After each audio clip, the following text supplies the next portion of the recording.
অনেকেই লাবাংটা খুব পছন্দ করে খান, তো আজকে খুব সহজ করে বাসায় কিভাবে লাবাং তৈরি করবেন সেটাই দেখাবো।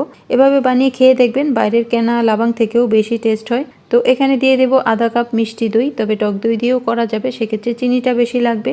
যেহেতু আমি 1 গ্লাস পরিমাণ বানাবো, তাই সেই মতো করে আমি সব কিছু দেবো। সামান্য চাট মশলা দিলাম, সামান্য বিট লবণ দিলাম, 1 চা চামচ ট্যাং দিয়েছি, হাফ চা চামচ দিয়েছি পুদিনার রস, 1 টুকরা লেবুর রস। যেহেতু লেবু দিয়েছি তাই সামান্য একটু লবণ দেব।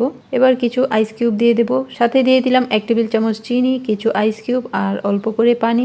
এই লাবাংটা খেতে অসম্ভব মজা হয়েছিল, এভাবে বানিয়ে খেয়ে দেখবেন। যদি থিকনেসটা বেশি চান তাহলে পানির পরিমাণ কম দিতে হবে, দইয়ের পরিমাণ বেশি দিতে হবে। তো আমি একটা মিডিয়াম সাইজ করেছি, এখানে বেশি পাতলা হয়নি আবার অনেক গাঢ়ও হয়নি, তবে খেতে অসম্ভব মজা হয়েছিল। এবার একসাথে ব্লেন্ড করলে হয়ে যাবে বেশ মজার, খুবই সুন্দর ফ্লেভারের লাবাং। আর ট্যাং দেওয়ার কারণে কালারটা আরো বেশি সুন্দর হয়েছে। তো এভাবে বানিয়ে খেয়ে দেখবেন, কেনা লাবাং থেকে এই লাবাংটা আরো বেশি মজা হয়। ভালো থাকুন, সহজ রেসিপি পেতে সাথেই থাকুন। আল্লাহ হাফেজ।